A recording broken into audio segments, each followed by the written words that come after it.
وہ خاتون جو ہر 24 گھنٹے کے بعد 28 سال پہلے کے عہد میں پہنچ جاتی ہے۔ صبر کریں، ہر صبح آپ کی آنکھ کھلتے گزرے دن کی تمام یادیں ذہن سے مٹ جائیں، بلکہ آپ کو لگے کہ یہ 2022 نہیں بلکہ 1994 ہے، تو پھر آپ کو کیسا محسوس ہوگا؟ یقین کرنا مشکل ہوگا، مگر برطانیہ سے تعلق رکھنے والی ایک خاتون کے لیے یہ 28 سال سے حقیقت ہے، جس کے ہر دن کی یاد مٹ جاتی ہے، بالکل 2004 کی ایک فلم 50 فرسٹ ڈیٹس کی طرح۔ لنکن شائر سے تعلق رکھنے والی مچل فلپورٹس کے لیے یہ روزانہ کی زندگی کا حصہ ہے، جو نسیان کی ایک ایسی قسم کا شکار ہیں جو کروڑوں افراد میں سے کسی ایک میں ہی نظر آتی ہے۔ ایسا 2 ٹریفک حادثات کے باعث ہوا، جن میں پہلا حادثہ 1985 میں ہوا جب وہ ایک موٹر سائیکل پر سفر کر رہی تھی۔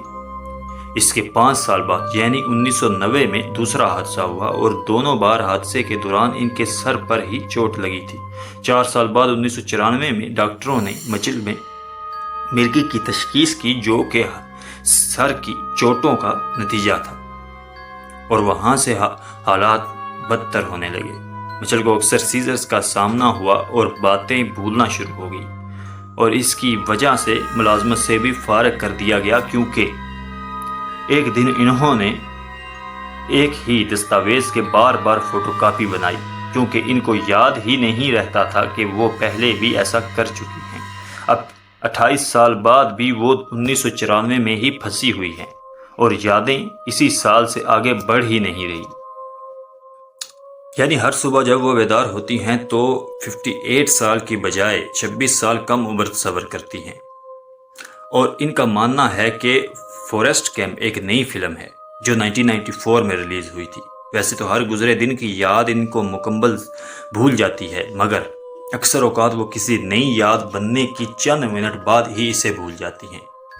مثال کے طور پر وہ کسی سے ملتی ہیں اور ممکن ہے کہ چند سیکنڈ بعد وہ یہ بھول جائیں کہ وہ کس سے بات کر رہی ہیں، بلکہ کیوں کر رہی ہیں۔ چیزیں یاد رکھنے کے لیے وہ کاغذ کے ٹکڑوں کا سہارا لیتی ہیں۔ کرسٹوفر کی فلم ممنٹا میں تو مرکزی کردار نے اپنے جسم میں بھی بہت کچھ لکھوایا ہوا تھا، مگر مچل کی جانب سے پورے گھر میں نوٹ لگائے ہوئے ہیں، جبکہ اپنے فون پر کیلنڈر کو بھی اسی مقصد کے لیے استعمال کرتی ہے۔ حالانکہ اکثر وہ الجھن کا شکار ہو جاتی ہیں کہ یہ موبائل فونز ہوتے کیا ہیں، کیونکہ 1994 میں وہ عام نہیں تھے۔ اسی طرح وہ ان مقامات کو یاد رکھتی ہیں جہاں ان کو جانا ہے، یا ان لوگوں جن سے ان کو ملنا ہے۔ 2010 میں ایک انٹرویو کے دوران انہوں نے بتایا کہ وہ ہر صبح بیدار ہو کر یہ سوچتی ہیں کہ یہ 1994 چل رہا ہے، یہ وہ آخری سال ہے جو ان کو مکمل طور پر یاد ہے۔ انہوں نے بتایا، شروع میں یہ بہت حوصلہ شکن تھا، میں جانتی ہوں کہ میں مختلف ہوں، مگر میں مختلف نہیں بننا چاہتی۔ مگر مچل کی زندگی کا یہ دورانیہ مسلسل جدوجہد ہے، خاص طور پر ان کے شوہر کے لیے۔ آئن اور مچل کی شادی 1997 میں ہوئی تھی، اور وہ ہر روز بیوی کے بیدار ہونے پر انہیں شادی کی تصویر دکھا کر ثابت کرتے ہیں کہ وہ شادی شدہ ہیں۔ ان کے مطابق یہ میرے لیے بہت زیادہ جھنجھلا دینے والا ہو سکتا تھا، مگر میں تحمل سے کام لیتا ہوں اور پرسکون رہتا ہوں، کیونکہ مجھے مچل سے محبت ہے۔ میں خوش قسمت ہوں کہ ہم دونوں کی ملاقات اس کے حادثات سے قبل ہوئی تھی جو اسے یاد ہے۔ اسی طرح ہماری متعدد تصاویر اسے ہمارے رشتے کو یاد رکھنے میں مدد دیتی ہے، ورنہ وہ سب کچھ بھول چکی ہوتی۔ مچل کے مطابق انہیں روزانہ ہر چیز کو بار بار یاد کرنا یا سیکھنا پڑتا ہے۔ مجھے ایسٹ اینڈرز پسند ہے، مگر مجھے کوئی کردار یا کہانی یاد نہیں رہتی۔ یہ کچھ ایسا ہے جیسے میں ایک ہی دن میں زندگی گزار رہی ہوں۔ دوسری ایسی خاتون کی دکھ بھری کہانی ہے جس کو جان کر آپ کے ذہن جھنجھلا جائیں گے۔ جی ہاں، دنیا کی وہ بدصورت ترین عورت کا ایوارڈ حاصل کرنے والی، جو میرے خیال میں دنیا کی سب سے خوبصورت عورت ہیں۔ دنیا کی بدصورت ترین عورت جو در حقیقت دنیا کی خوبصورت ترین عورت ہے، یہ میری این بیون ہیں، جو دنیا کی بدصورت ترین خاتون کے طور پر جانی جاتی تھی، لیکن جب آپ کو ان کی دکھ بھری زندگی کے بارے میں معلوم ہوگا تو آپ انہیں دنیا کی سب سے خوبصورت شخصیت کہیں گے۔ میری این ایگرومیگالی نامی بیماری کا شکار تھی، جس کی وجہ سے اس کی غیر معمولی نشو و نما اور چہرے کا مسک تھا۔ میری این بیون اپنے والدین کے ان 8 بچوں میں سے ایک تھی جن کی پیدائش مشرقی لندن کے ایک محنت کش گھرانے میں ہوئی تھی۔ پیشے کے لحاظ سے وہ ایک نرس بنی۔ بیون نے تقریباً 32 سال کی عمر میں شادی کے فوراً بعد ہی ایگرومیگالی کی علامات ظاہر کرنا شروع کر دی تھی۔ 1903 میں اس نے تھامس بیون نامی شخص سے شادی کی، جس سے ان کے 4 بچے ہوئے۔ وقت گزرنے کے ساتھ ساتھ وہ غیر معمولی نشو و نما اور چہرے کے مسک بیماری کا شکار ہونے لگی، جس کی وجہ سے ان کی شکل کے ساتھ ساتھ شدید سر درد اور بینائی ختم ہو گئی۔ 1914 میں اس کے شوہر کا انتقال ہو گیا۔ اپنے شوہر کی موت کے بعد گھر میں کوئی کمانے والا نہ تھا۔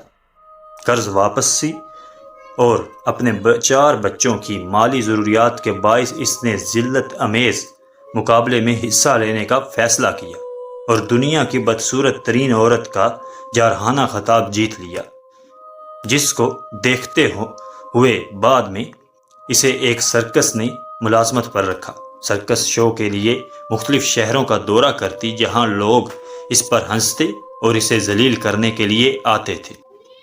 اس نے اپنے بچوں کی پرورش اور انہیں بہتر معیار زندگی دینے کے لیے دوسروں کے طنز کو برداشت کیا۔ 2000 کی دہائی کے اوائل میں بیون کی تصویر کو یونائٹڈ کنگڈم میں ہال مارک کے کارڈز کے ذریعے بنائے گئے سالگرہ کے کارڈ پر استعمال کیا گیا۔ کارڈ نے ڈینٹنگ شو بلائنڈ ڈیٹ کا حوالہ دیا ہے، لیکن ایک ڈچ ڈاکٹر کی طرف سے شکایت کی گئی تھی کہ یہ ایک عورت کی تذلیل ہے اور اس کی بیماری کے نتیجے میں بگڑ جانے والی شکل کا مذاق اڑایا جا رہا ہے۔ بلمارک نے اتفاق کیا کہ یہ ایک نامناسب عمل تھا، جس کے پیش نظر کارڈز کی تقسیم کو روک دیا گیا۔ اپنی زندگی کا بیشتر حصہ لوگوں کے تجزیہ، رویے اور مذاق کا سامنا کرتے ہوئے 1933 میں میری این بیون انتقال کر گئی۔ آج تک معاشرہ لوگوں کو ان کی جسمانی شکل پر جج کرتا ہے۔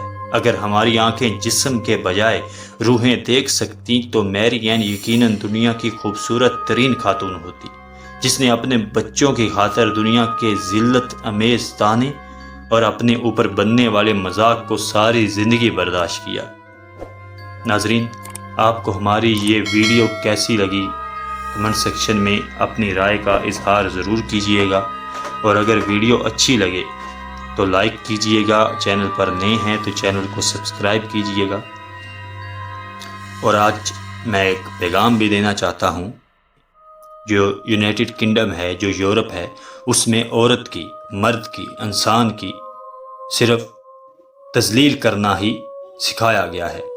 اگر یہ عورت ہمارے معاشرے میں ہوتی تو ہم کبھی بھی ایسا نہیں کرتے، کیونکہ ہمارا دین ہمیں اس چیز کی اجازت نہ دیتا کہ ہم کسی عورت کو پکڑ کے بازار میں کھڑا کریں اور اس کے شکل کی جو اس کے مالک نے، ہمارے اللہ نے بنائی ہے، اس کو نیلام کریں اور اس سے ہم اپنا روزگار کمائیں۔